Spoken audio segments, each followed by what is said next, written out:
Hello, everybody. Hope you guys are doing well. Today's episode is going to be another entertainment-based episode. We're going to be talking today about movies, specifically directors. And I have a list of about like 20 directors here, male and female. I try to choose ones that I know or ones that I really enjoy their filmography. And next episode, I don't have much planned for next episode, to be honest. It really isn't much of a plan, but we'll see what happens when it happens. Probably gonna be a music-based episode once again. So that's really it. Hope you guys enjoy it, and if you have any recommendations for anything next, please let me know. I'll probably do a Peaky Blinders and Mad Men season 1 and 2 breakdown so far, or a review. And that's really it. Alright, so firstly we have Catherine Bigelow.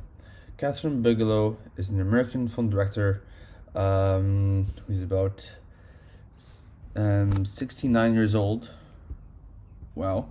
And she doesn't look that old, to be honest, when you look at her.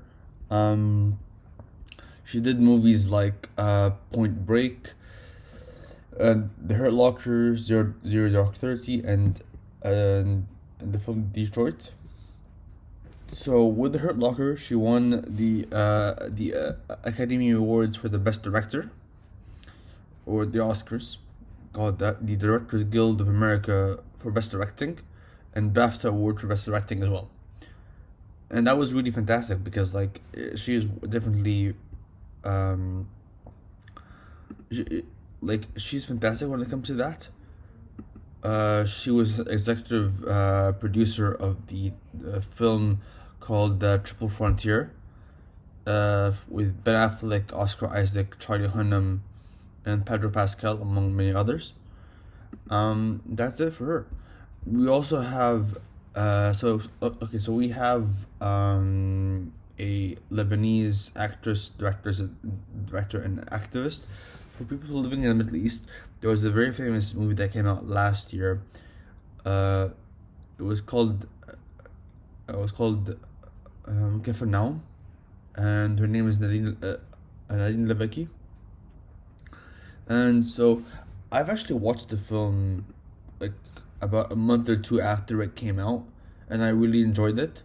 I know that she is in the movie itself, and the movie actually was in Cannes, which is really great to see that like someone of that popularity and that importance is in Cannes. It's amazing. She won the jury prize for the award, which is really interesting, but particularly. And so she was also in movies like there was The Idol, a Palestinian drama film. Rohat Kabash, which came out in 2013. And also the film Where Do We Go Now? It's really interesting, like how people get involved with acting, either like as an actress or as a directress. And I think you did a fantastic job with that one, to be honest. I can't wait to see what she has in store. Other than that, we have Chloe Zhao, who recently won an Oscar. She's the Chinese filmmaker. So she recently won an Oscar, as far as I know, for the film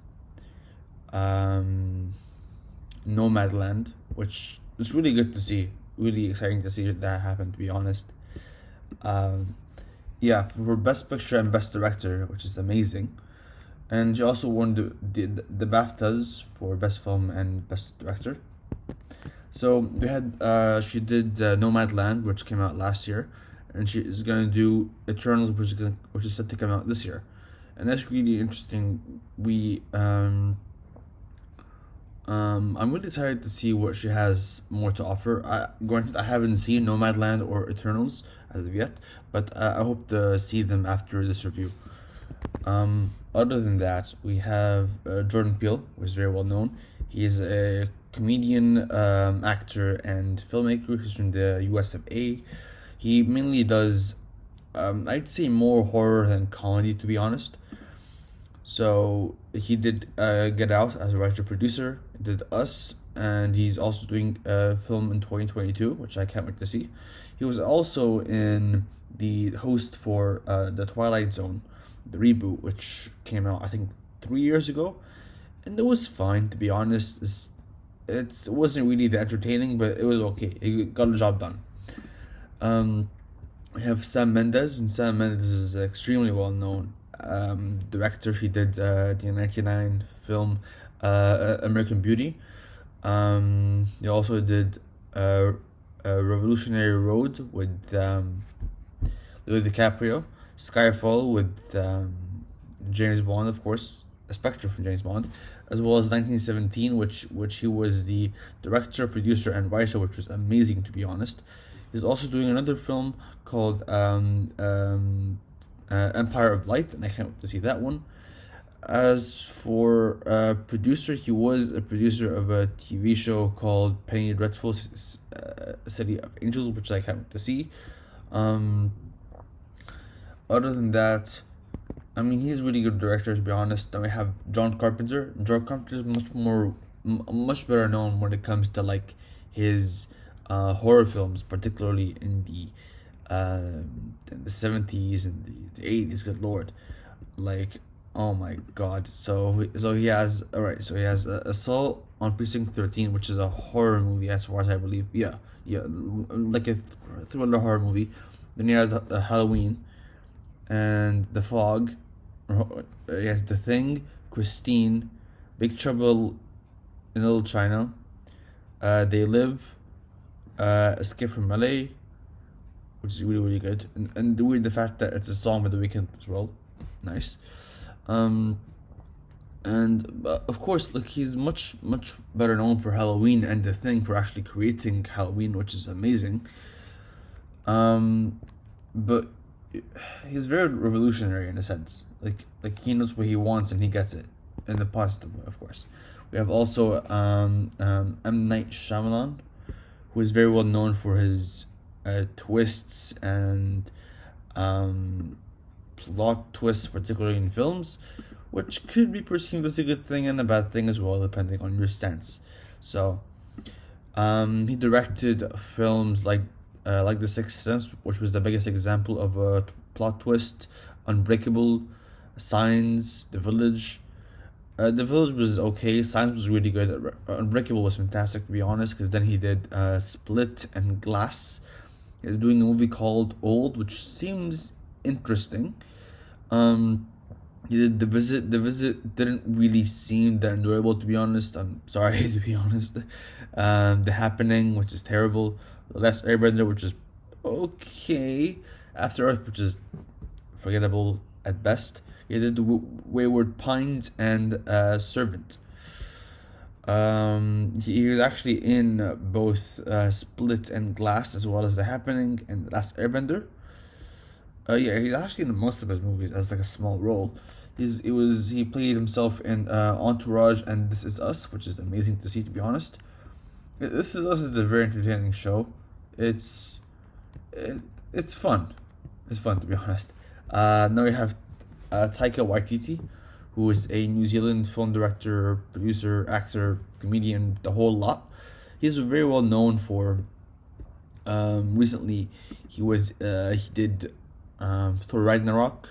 He also did like What We Do in the Shadows, which is amazing, and Jojo Rabbit, which I think definitely was one of the better movies of 2019. He's also set to do Thor Love and Thunder, which I can't wait to see, of course. He has the film Mexico Wins, which is like a football game thing, football movie thing. He did a couple of short movies, like mainly about Thor and all that stuff. He was in a bunch of acting, to be honest. He was in Boy. Um, uh, he was in Green Lantern. The Ragnarok. What We Do in the Shadows was really good from him, to be honest. Um, um, Endgame, Jojo Rabbit, Save Ralph. He's said to be in Suicide Squad, as well as Free Guy and Thor: Love and Thunder, which I can't wait to see because he does such a fantastic job with all of these movies. He was a director for an episode in The Inbetweeners, as well as the American Inbetweeners. He was a director for an episode of the Mandalorian, as well as side episodes of the American Inbetweeners, which is, as we all know, is fucking terrible. Good lord. He's set to act in the upcoming Marvel movie What If, which is interesting. I don't know what could happen in that one. It's a Marvel TV show. So he's very well known for his kind of comedy and witty, dry sense of humor. Finally, we actually next up we have Edgar Wright. He did a bunch of movies. He did A Fistful of Fingers, which came out in '95, a Western comedy film. Shaun of the Dead, of course, very well known. Hot Fuzz, again, very well known. And Scott Pilgrim vs. the World, as well as The Adventures of Tintin, which I didn't know he was the writer of, which is really odd to find out, to be honest. The World's End, which was really, really good. Ant-Man, amazing. And Baby Driver, which was, we all know, a very action-packed, fun movie, as well as Last Night in Soho, which is set to come out as of next year. There's also a documentary which he's set to produce or actually release anytime now called The Sparks Brothers. So, for those of you who don't know, Shaun of the Dead, as well as Hot Fuzz and the end of the World's End is a trilogy of the it's called the Cornetto trilogy. So in all of these movies, like the ice cream flavor, the Cornettos are used within this movie. I think it's a very nice kind of like tongue in cheek way to bring it all back together, even though the characters are different characters played by the same actors or similar actors at least. So he executive produced Attack the Block. He cameoed in actually most, if not all, of his movies. He was in the Hitchhiker's Guide to the Galaxy, as well as Hot Fuzz, which you don't really see much, to be honest. He was in Sing, Baby Driver. Other than that, he was in a bunch of stuff. He was in some TV shows. He was acting sometimes, and yeah, he actually directed Gust of Wind from Pharrell Williams and Daft Punk, and he was in Death Stranding as Thomas Sutherland, which is awesome. So he's very well known. We have one that I haven't had the pleasure or opportunity to see many of his films. We have Akira Kurosawa, who is a